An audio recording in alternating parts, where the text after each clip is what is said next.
Welcome to another enriching episode of the Men After God podcast, the resource for those passionate about leading and growing impactful men's ministries. Today, we'll dive into strategies, share insights, and discuss tools to help you inspire and guide the men in your church and community.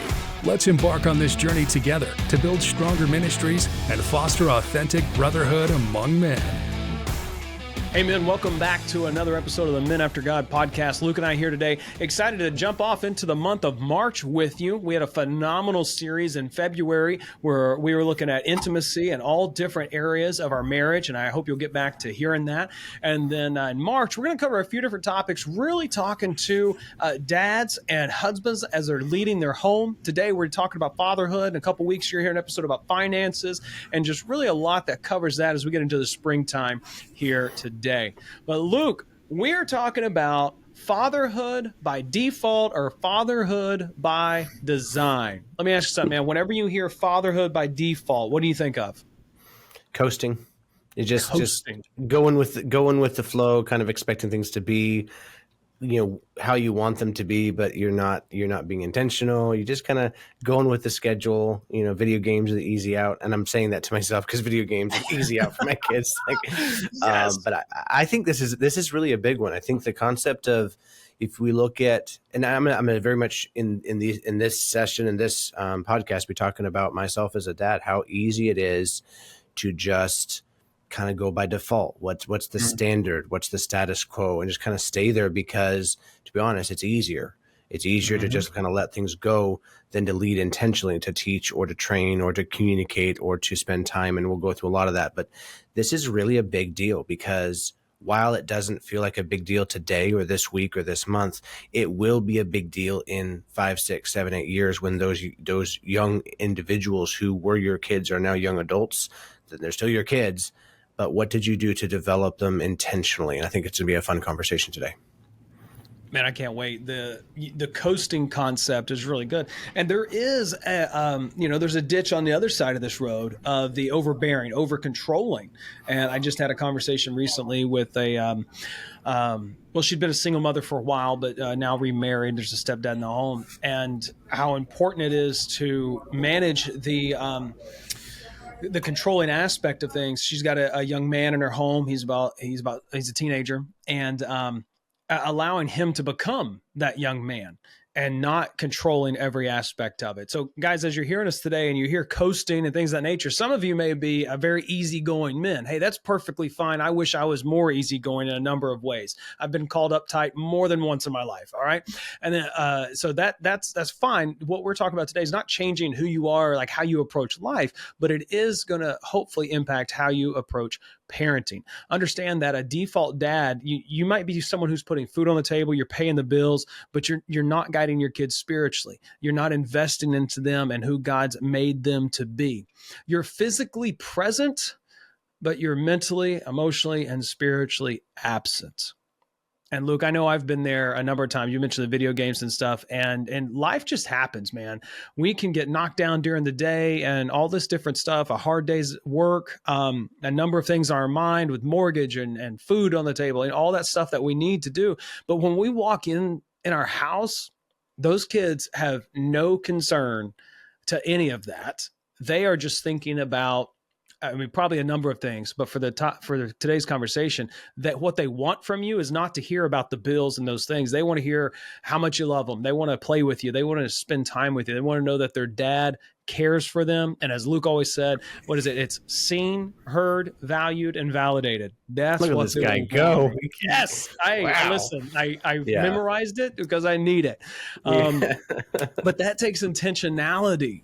And that intentionality can look a little different for all of us. But you've got to be intentional with your kids. Great book reference for you guys. I've read about half of it. I love it. I've heard it recommended, so I don't mind telling it to you before I finish he's it. Bad at fractions. He's read about 3/8 of it before we discussed that. That's true. So. That's true, Luke. So the conversation before we even got on was I've read a quarter to a half of it. And if there's a number in between there, that's probably where I'm at. And Luke helped me understand what 3/8 is. Hey, I'm still the guy with the tape measure. I'm like, okay, it's 2 little tick marks past a half. right? That's how I measure. Let's not even go into that. But nonetheless, I've read that. It's called The Intentional Father. The Intentional Father, little black book. We'll link it in the show notes. Fantastic book for you to just understand the importance of this intentionality and how to do it. But Luke, it's a biblical concept to be intentional. Proverbs 22:6. Why don't you read that one for us, man? And then let's talk a little bit about what it means to do that. Yeah. We've heard this so many times when it talks about train up a child in the way that they should go. And when they're old, they'll not depart from it. And we understand we're going to train up in the way they should go. Well, what does that really mean though, when it comes to training? And I think the concept, if you look at I read that many years as a child, reading my Bible through Proverbs, we're okay, train up a child, teach them to do good things and they'll be fine. But you think what does it take to train anything or anyone? And I'm not saying you need to give your kids dog treats, but if you're going to train your dog to do what they're supposed to do, or train a horse it takes intentionality, it takes discipline, it takes consistency. And the concept here is that if you're doing what you're supposed to do consistently by discipline or rewarding behavior, you want to see however the training needs to take place based on the individual style of yourself and your child, what they need, then the concept of when they're old, they're not going to depart from it. That is a concept of, hey, giving it to them now, letting them learn it now, write it up on the table of their hearts now, so that when they're older, when life hits them, they have a core system to go to, which is, and it should be biblical. It should be Jesus loving and Jesus promoting. But the concept there is, hey, we don't need to just kind of hope it turns out right. If you do the right thing, leave it all on the table, then you consider the outcome, because that's all we can do. You don't get to take your children into adulthood and make every decision for them. In fact, if you try, you're going to very much fail at being a parent. If you're trying to make decisions for your kids and you're the one who's setting all the standards, rules, and yes, there are rules and all that stuff, you need to put the structure there. But the goal is to teach them how to make their own decisions from a biblical perspective. And you say, well, my child is 3 years old. Yeah, congratulations. You're ahead of the game, because we're talking now and not when they're 10 or 20. So yeah, absolutely. And that's important. There's another good book out there. You can disagree with this theology. That's fine. Andy Stanley wrote a book on parenting, and he talks in there about the different phases. And he's not the only one that's broken this down like this, but the different phases of parenting as they're growing. Your interaction with your 3-year-old and developing this is going to be different than interaction with your 13, 15, 16-year-old. And a lot of that is because the first 10 years or more of their life is training. And I went to boot camp. I went to Parris Island for 3 months, and I can promise you, the way my drill instructors treated me, it was for training purposes. It's not how I was treated in the Marine Corps. We always see the boot camp videos. It's more recruitment and things. But when you get outside of that, it's like it's a 9 to 5 sometimes. I was an air traffic controller. I worked swing shift, and I would go to work. My boss would not scream and yell at me all the time, only when I did something stupid, which, well, might have been all the time. It wasn't the same environment because it wasn't training. But Andy Stanley breaks it down and says that those teenage years, as you're prepping them for adulthood, is really the coaching time. You've trained them. You've set your guidelines. Now it's coaching time. Now, dads, you may be hearing this and think, man, I did a really poor job of training. Hey, maybe you did, but you can't go back. You're going to have to coach them up towards what it means to be a man after God, what it means to be a woman after God. Because in Ephesians 6, we see that God designed fathers to be the primary spiritual leaders in the home. I have been in ministry long enough to, and grew up with a single mother for a long time until I got a stepdad.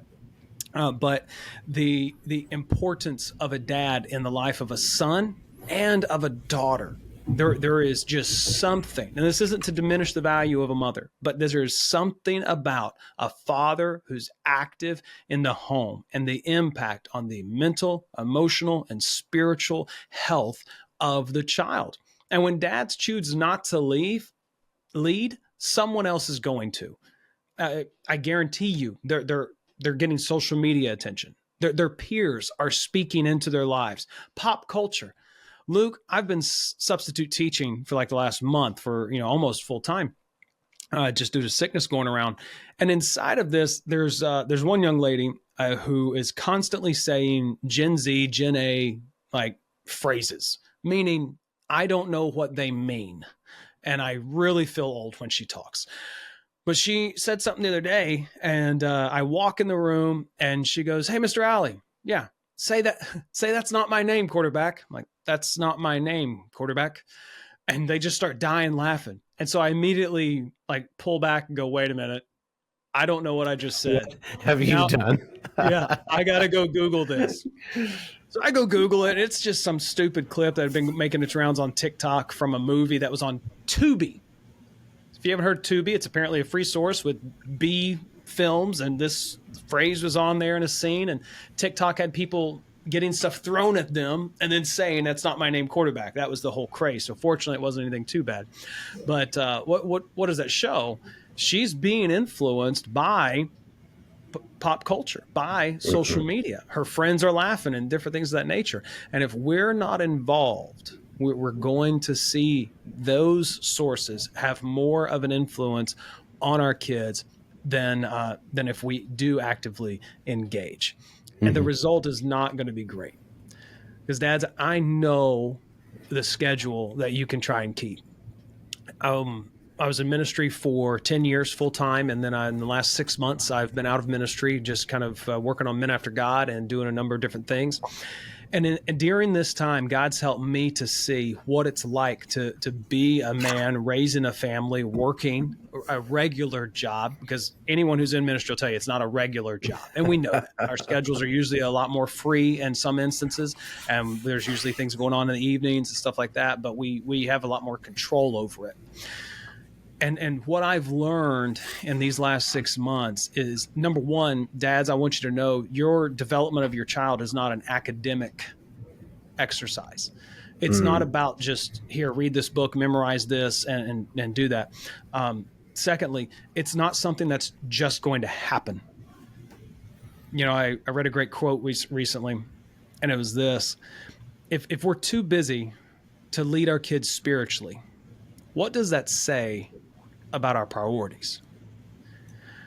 Yeah, that one will hit home, guys. And let it. And sit and ask yourself, how can I lead my kids spiritually? Deuteronomy 6 talks about teaching them diligently at home, walk along the road, when we lie down, when we rise. In other words, all the time. And Luke, I'm afraid, like when we say something like that, these guys hear that they have to be teaching all the time. They have to be actively engaged in a Bible lesson, or every conversation's got to be about that. When in reality, again, I go back, it's not an academic exercise or just the transfer of information. It's the development of the relationship. How would you help the guys know what it means to, teach your children diligently without it always seeming like a lecture or an academic exercise or anything like that? Yeah, it's a funny thing right now. So I've written out 12 things we're going to learn this year as a family from my kids that are biblical principle based. A lot of them are, leadership, teamwork stuff, which if you know me, you know why I love that stuff. But just the concept of taking ownership, keeping our word, no complaining, all biblical. We learn a verse with it. And I'll tell you what the struggle was. I wrote out 12 because I knew I'd struggle with doing it weekly. And I'm like, man, if I just do one monthly, I'll be fine. Well, the problem is February just ended. We still only have covered one this year. And I'm like, oh man. So I say that to say, the way that your children are going to spell love in any aspect, there's a quote, the concept of children spell love time, Time. It takes time. It takes intentionality. And we've talked about before the value of time. And so I've talked about hey, if you have 8 hours on a Saturday and you're spending it at home doing work, that's fine. But you didn't spend time. That's not spending quality time with your kids. Your kids would rather have 20 minutes of quality time than 8 hours of you being at the house, because just because you are there doesn't mean you're present.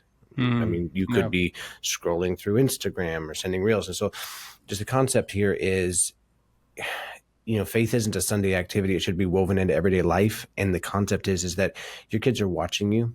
And so as you're doing this, there's this concept of like, I've sat down my kids at the table recently and we did a whole lecture of, hey, this is what we're learning. And by the way, they got it and it was fine. But I've got a 13-year-old daughter who's not as excited about this thing as my 7-year-old son, who really is excited to just have me talking to them. Right.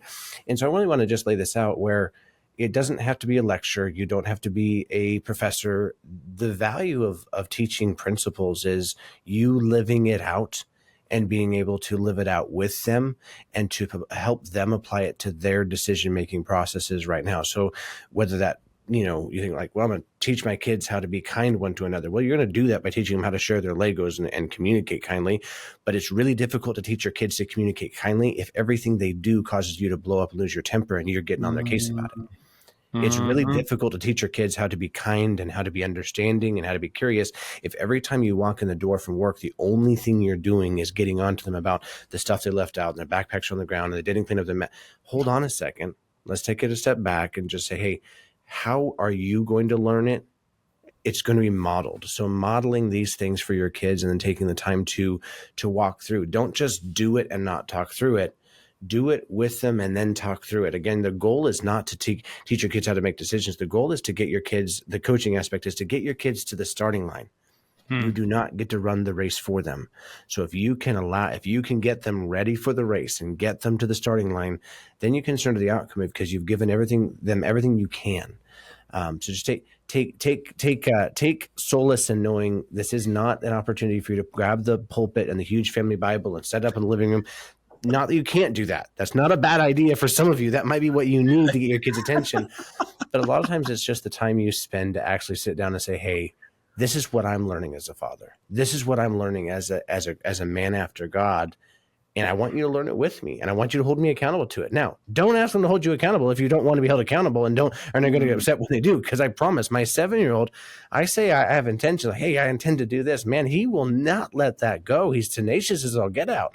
So just be mindful of that. So.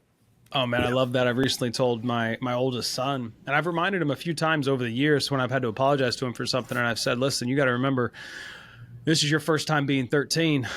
It's my first time being a dad. And I am still trying to figure this thing out. Now, my other kids have the benefit of me really messing it up with him. I'm just praying the therapy bills don't go too high, but it is. I mean, you talk about coming home and making those corrections. Guys, I think we can find ourselves wanting to walk into the 1955 version of perfection. Dinner's on the table. The wife is there with a nice dress on, and she's got the apron, handing you your coffee or a glass of water. The children are all dressed and pampered, and the house is beautiful. Maybe my family's awful. I don't know, but I just don't do that. I get to walk in, or they come in from school and like, hey dad, boom, backpack on the floor, shoes kicked off to the side. They might get their homework out. They might throw their jacket around. I'm like, hi guys, let's talk. Or I could be the one who walks in from work and Luke like targeted me over here. Like, don't just start getting on to him. Because let me tell you, when I've walked in and I've seen my oldest son take the trash out of the trash can and put it next to the door that goes outside, but not taking it outside, there's a level of restraint that I don't know that I've obtained to not say anything in that moment. But I'll let you know when I get there. What's bad, though, is if that's all we do. Now, guys, you're going to find yourself in a rut sometimes, so that may be what you're doing. But if you don't recognize it and make some adjustments, you're going to become the drill instructor and not the dad. Because raising children, training them up, and the nurture and admonition of the Lord is not just about disciplining them. It's about discipling them. And that's why we have to have a different view of discipleship in life in general. It's not an academic exercise, not the transfer of information. It's the investment into a relationship to help them know who Jesus is and how they are to follow him in their lives. And guys, when we start trying to think of how do I do this, I think many of you might do something Luke kind of alluded to earlier. He said, I can't do it weekly, so I'm going to do it monthly. Maybe you can do it every day. Maybe you can do it once every 3 days. Maybe you can set something up that happens once a month. What's important for you is to be consistent, to block out the time, and to make sure the kids know, like, no, this is my dad's time with me and nothing's getting in the way, barring some crazy emergency. We have to look and see how important we are to our children. And a lot of that starts with taking care of ourselves. So we'll talk about that in another episode. So we've talked about what it means to be a default dad and how we're just passive or absent and just kind of letting things go. We've talked a little bit about the fathering by design aspect, but I love being practical. And so, Luke, let's dive into some of the practical things that guys can do right now when they hear this and say, I'm going to start fathering by design. What's one of the first things you'd recommend for them to step away from this and just go do? Yeah, I would say this. What gets scheduled gets done. And for me, if it's not on my calendar, it actually doesn't get done. So, and I look at my calendar daily. I look at it monthly. I look at it weekly. And some of you are like, man, I don't even have a calendar. And by the way, I use a calendar that's in my phone, because it's electronic. It links up with my work calendar. What I put on my calendar gets done. And if my calendar is blank, it's wasted time. So you say, well, I've got all the time in the world because I don't have a calendar, and we have church on Sunday, and okay, You're hold the on a go with second. the flow guy. You're the go with the flow. And by the way, I'm not saying don't be an easygoing, relaxed parent. Understand what I'm saying? You can absolutely be easygoing and relaxed, but also be mindful that if you don't make it a priority, it is not a priority. If you don't make it something that is intentional, then it's not going to happen. And by the way, that even goes for Sunday morning. If it's not something that is, we do this every Sunday, then it becomes optional. And what's optional become for you to your children becomes irrelevant. And for their children, it's non-existent, right? So scheduling, hey, and I recommend a couple of things. One is I have 4 kids, right? And each of them are at a different level. And so I schedule time with them individually in my goals. I have a goals notebook, and I'm not saying you should have one, but in my goals thing, I have a very specific goal for the year that has to do with how much time I'm going to spend with each kid individually in a month. Now, what I didn't do is overcommit. So one time a month, I'm going to spend 1 to 2 hours per kid. Now, I do more than that sometimes. I do less than that depending on the month. But intentionally, I'm like, okay, it might be a daddy-daughter date with my 13-year-old daughter because we went to Olive Garden. We spent some time together. That was important to her. It's what she wanted to do. Then we went to TJ Maxx. It's what she wanted to do. It wasn't the agenda of I have to here, let's open the Bible and do Bible study with her, though I could do that. It was more of the scheduled time together with my 7-year-old, or I guess he's 8-year-old now. It's not necessarily going out and doing something. It's actually doing something at home. It's actually getting on the floor and playing Legos. It's playing Nerfs. It's whatever it is, it's scheduled. So I think being very, very, very, very clear with your time. And I'm not saying you need to fill your entire calendar with everything. I'm saying you need to fill your calendar with the important things. The rest will fall into place. So schedule what's important. And by the way, if it's not in your schedule, if you haven't set a time, a day or an hour or whatever your schedule allows with your children, then you need to, because it's not important. It's not a priority if you haven't. So however you do that, whether you put a reminder on the fridge and that's how you do it, whether it's in your electronic calendar, whether you have a Franklin Covey daytime planner, whatever it is, put the time there, let them know about it. So it's not just in your calendar, it's in their mind. Like, hey, we're going to do something. We're going to do this. We're going to go to a movie. We're going to go shopping. We're going to go to dinner. We're going to just go hang out. Make it a priority to put on your calendar. Practical. Absolutely love that, man. And I know for me, I don't, my kids have to be out of the house at like 7 a.m. And I get them up about between 6:15, time for them to wake up, eat, and they can wake up a little better than I do. It takes me an hour to become human. So I don't have a lot of time. But I don't have a lot of time in the morning. So I've had time in the evening though. And something I've done is I bought a devotion for my daughter. My oldest son has a devotion. My middle son, I got to get him one. I got one for him and his mom. And the one I ordered for him and I was more of like a journal thing. I didn't realize. And so I got to get that. But, I'll go into my daughter's room and I'll read this to her, and then we talk for just a moment, and very short. She's 8 years old. And then I'll go into my son's room, and what I've asked him to do, because I don't want him to read to me and he doesn't want me to read to him because he's 13, and that's just how life is now. But I've said, hey, I want you to read this, and I will come in, I will look over it as you're telling me about it. And then I'm going to ask questions, and we'll talk, and we'll just have a conversation about this. And he says, that's great. And so we do that. And while the biblical principles and concepts are there, I've yet to like break open my Bible and be like, okay, guys, this one right here, let me exegete this passage and stuff. And Luke, as you were talking and you mentioned that, if you don't have to have your Bible, I'm going through that, or you can, it made me think of when Jesus was on the earth with the disciples. One, they didn't have a Bible, and I understand he is the Word, the living Word. But he also didn't walk around with the scrolls. Mm-hmm.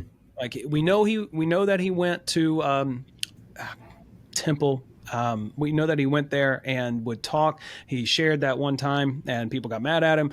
We know he did that, but what we have in the rest of the Gospels is really him just being with them, showing them, teach them about life, teach obviously from a godly perspective with those biblical principles and truths. But it wasn't with the law, if you will. And this is where it's important, dads, for it to be in your heart so that you don't have to bring it out. You've already got it in you. You can speak on it that way. And when you speak to your kids, you want to make sure you're speaking identity into them. Speak life into them. That's a Toby Mac song, right? Speak life. I'm not a huge Toby Mac fan, just a confession here. He's got a few good songs, but overall, not my thing. Anyways, back to before we go on the ADHD rabbit trail, many dads will start correcting behavior and will never speak life into them. Guys, I'm not telling you to never get onto them for leaving the trash next to the door that goes downstairs when they should have just taken it down to the trash can. I'm not telling you not to say something about their laundry not being done or the chore responsibility not being cared for. I am saying you've got to balance that with commendation, with identity, with life-giving words. Proverbs 18:21 says, the tongue has the power of life and death.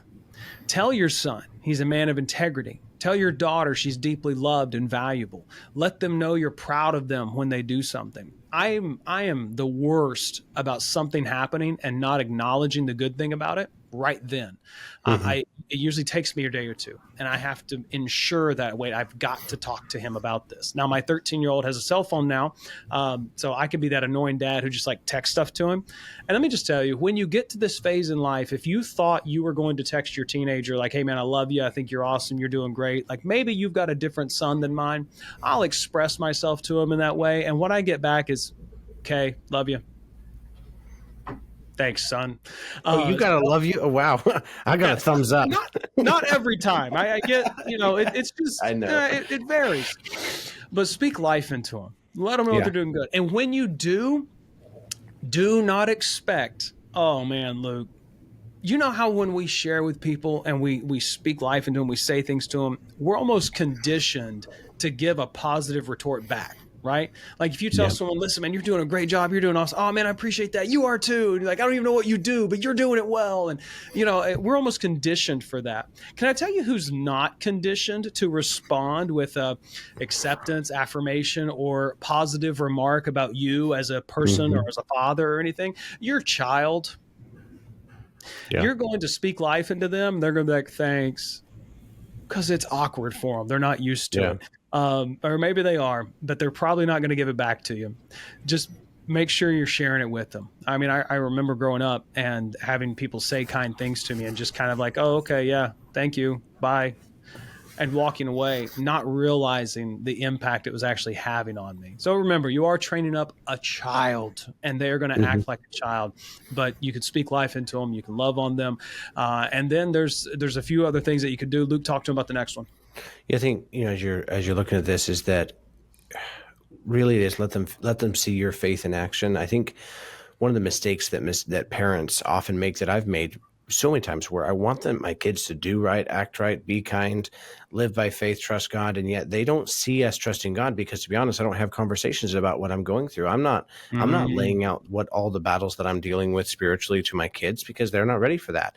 But if I'm not laying out the fact that there is a spiritual battle that they are a part of and they can be a part of it with you, let's go back to the whole trash thing. I have found there's a couple ways to handle the trash at the door thing. I have kids as well where they just leave the trash overflowing, all that kind of stuff. And so ultimately it's the concept of, do I want to do it myself because I can do it faster and better? Do I want to get onto their case because they should have done it faster and better before I even got there? Or do I want to take the moment and say, okay, I have a chance to model patience, model love, model grace, model mercy, and also model okay, you didn't take out the trash. Guess what we're going to do? We're going to take out the trash together. So now we're going to get all the house trashes and we're just going to just knock it all at one time because you didn't do it the first time. And the opportunity to say, okay, I'm not going to overreact. I'm just going to respond like Jesus would. And by the way, I don't believe Jesus would take out the trash for his child. I believe Jesus would allow that opportunity to say, okay, here's an opportunity to learn how to train it. So modeling it. But the thing is this, what's difficult as parents, this is the battle that I'm facing, is my kids are young enough that they don't know the battles that I'm facing. They can see some of it. And we've talked about me losing Alicia a couple years ago, right? They saw me go through that, but they were going through it too. So that was a little bit more visible. And it was important that I let them watch me go through all of the hard things. And whether I did it right or wrong, they got to see it. And by the way, they'll make life-changing decisions based on how they see you respond to situations that require faith. So for you to let them see your faith in action is going to require you to be real vulnerable and to be able to show and display, hey, what's going on? And just the concept of we're following Christ, let them follow us, but we need to be following Christ. And so I think as we go into closing the concept here, and here's the challenge this week, do one thing intentional with your kids, not for your kids. You do a lot for your kids. I'm talking about with your kids.